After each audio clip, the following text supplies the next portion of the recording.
Hi friends, welcome to Mantra channel. நம்ம இந்த சேனலில் என்ன பார்க்க போகிறோன்னா, எருக்கம்பூ கனவுல வந்தால் என்ன பலன் அப்படிங்கிறத தான் பார்க்க போகிறோம். அதாவது மனிதன் என்றால் தூங்குவது இயல்பான விஷயந்தான். தூங்கும்போது கனவுகள் வருவதும் இயல்பானதே. ஆனால் கனவுல காணும் ஒவ்வொரு நிகழ்வுக்கும் ஒவ்வொரு பலன் இருக்கும்.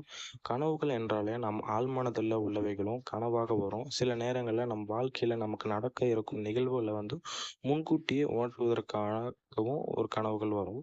அது மட்டும் இல்லாமல் எதிர்காலத்தில் நமக்கு நடக்க இருக்கும் தீமைகளிலிருந்து நம்மளை பாதுகாத்து கொள்ளவும் அதுக்கான சில விஷயங்கள்லாம் கனவுல வரும். அப்படி கனவுல வரும் ஒவ்வொரு விஷயத்துக்கும் ஒவ்வொரு அர்த்தம் இருக்கும். அதே மாதிரி கனவுல எருக்கம்பூ வந்தால் என்ன பலன் அப்படின்னு தான் நான் உங்களுக்கு சொல்ல போகிறேன்.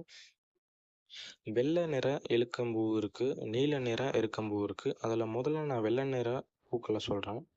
வெள்ளை நிற எருக்கம்பூ விநாயகருக்கு உகந்தது. உங்கள் ஊரில் உள்ள அரச மரத்தில் இருக்கும் பிள்ளையார்களுக்கு கூட இந்த வெள்ளை நிற பூ பயன்படுத்துவாங்க. வெள்ளை நிற எருக்கம்பூ கனவுல வந்துச்சு அப்படின்னா உங்கள் வாழ்க்கையில் முன்னேற்றங்களை அடைய போகிறீர்கள் அப்படிங்கிற ஒரு அர்த்தம். இதற்கு முன்னால் உங்கள் வாழ்வில் நிறைய கஷ்டங்களையும் சோதனைகளையும் அனுபவிச்சிருப்பீங்க. இந்த வெள்ளை நிற எருக்கம்பூ கனவுல வந்துச்சு அப்படின்னா உங்கள் வாழ்க்கை நல்லா இருக்கும் அப்படிங்கிற ஒரு அர்த்தம். அதனால் விநாயகருக்கு உகந்த வெள்ளை நிற எருக்கம்பூவை விநாயகர் கோவிலுக்கு சென்று விளக்கு ஏற்றி இந்த பூவை நீங்கள் வச்சு வழிபட்டு வரலாம்.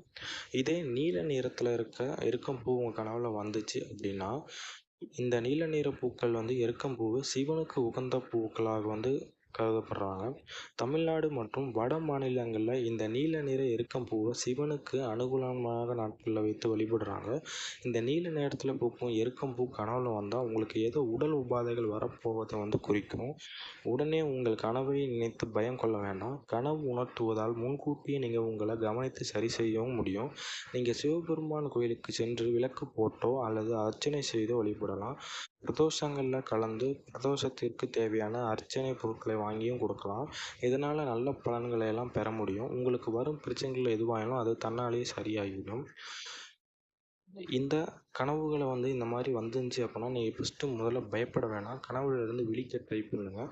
ஓகே ஃப்ரெண்ட்ஸ், மறக்காமல் இந்த சேனலை சப்ஸ்கிரைப் பண்ணி வச்சுக்கோங்க. அப்போ தான் அடுத்தடுத்த டிவோஷனல் இன்ஃபர்மேஷன் அண்டு ட்ரீம் எல்லாமே உங்களுக்கு அந்த பற்றின நியூஸ் எல்லாமே உங்களுக்கு நோட்டிஃபிகேஷனாக வரும். மறக்காமல் இந்த சேனலை சப்ஸ்கிரைப் பண்ணி வச்சுக்கோங்க ஃப்ரெண்ட்ஸ். தேங்க்யூ.